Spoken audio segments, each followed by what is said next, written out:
Jack, masih aja ngerokok loh. Nggak sayang apa sama tubuh sendiri? Wait, jangan salah. Kakek buyut gue itu perokok berat, tapi umurnya bisa sampai 95 tahun.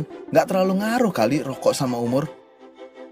Pernah nggak sih lo lagi ngobrol santai sama temen, tapi ujungnya malah debat dan saling ngotot? Sebenarnya, banyak juga perdebatan yang bisa dicari jalan keluarnya, terutama kalau yang lo debatin adalah sebuah Hai, dari video tadi kita dapat menyimpulkan bahwa suatu pendapat itu bakal mengakibatkan suatu perdebatan. Nah, dalam hal ini seperti halnya logika. Logika itu bagaimana cara kita berpendapat kritis dan disanggah oleh suatu pendapat-pendapat lain. Di sini saya akan menjelaskan sedikit tentang bab yang terdapat dalam logika, yaitu tentang silogisme kategori. Hai, assalamualaikum warahmatullahi wabarakatuh. Perkenalkan, nama saya Isma Siti Aisyah. Saya dari Prodi Akidah Filsafat Islam, NIM saya 070. Saya di sini akan memaparkan tentang silogisme kategorik untuk memenuhi UAS logika. Saya akan menjelaskan tentang pengertian silogisme dan pembagiannya dan hukum-hukum yang perlu ditaati dalam silogisme kategoris. Yang pertama yaitu pengertian silogisme. Apa sih silogisme itu? Silogisme yaitu suatu penyimpulan di mana dari dua premis-premisnya disimpulkan keputusan yang baru. Keputusan yang baru ini sangat berhubungan erat dengan premis-premisnya. Keeratannya ini terdapat dalam hal jika premisnya benar secara tidak langsung atau tidak ada kebenarannya.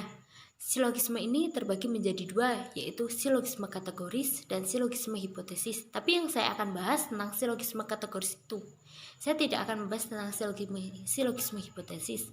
Silogisme kategoris adalah silogisme yang kesimpulannya sangat kategorik. Silogisme kategoris ini terbagi menjadi dua bagian, yaitu silogisme kategoris tersusun dan silogisme kategoris tunggal. Yang pertama yaitu silogisme kategoris tunggal. Silogisme ini terdiri dari dua premis saja dan mempunyai tiga bagian, yaitu subjek sebagai S, predikat sebagai P, trem antara sebagai M. Contohnya, manusia itu sebagai M atau trem antara, dapat mati itu sebagai P atau predikat, itu premis yang pertama. Premis yang keduanya yaitu si fulan sebagai S atau subjek, dapat mati itu sebagai P atau predikat. Jadi kesimpulannya yaitu si fulan dapat mati. Yang kedua yaitu silogisme kategoris tersusun, silogisme yang premis-premisnya lebih dari dua. Contohnya soal rokok tadi. Lo bertanya-tanya, bener gak sih merokok ngaruh ke umur? Terus lo nebak, kayaknya sih merokok itu mengurangi umur seseorang. Untuk tahu tebakan lo bener apa enggak, kita harus uji dengan eksperimen. Nah, para ilmuwan banyak yang mempublikasikan penelitian mereka. Ada penelitian terkenal yang dilakukan terhadap puluhan ribu dokter yang merokok dan yang nggak merokok selama 50 tahun di Inggris. Ada 24% yang nggak ngerokok yang bisa tembus sampai umur 90 tahun, sedangkan yang ngerokok cuma 4%. Setelah usia 70 tahun, terjadi perbedaan yang cukup signifikan, yaitu harapan hidup yang nggak ngerokok 10 tahun lebih tinggi daripada yang ngerokok. Jadi, berdasarkan penelitian pada populasi yang banyak selama puluhan tahun, dapat disimpulkan bahwa rokok memang berpotensi kuat mengurangi umur seseorang.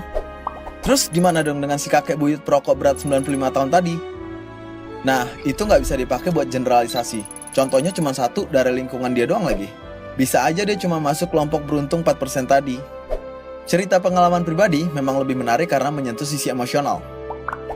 Kita cenderung biasa selektif atau cherry picking, ambil contoh yang cuma mendukung statement yang kita inginkan, padahal tidak merepresentasikan fenomena secara keseluruhan.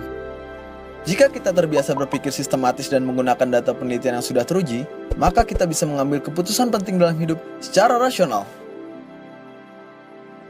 Yaitu mengangkat keputusan-keputusan. Mengangkat keputusan-keputusan ini terbagi menjadi 4 bagian, yaitu jika kedua premis yaitu major dan minor, afirmatif dan positif, maka kesimpulannya harus afirmatif dan positif pula.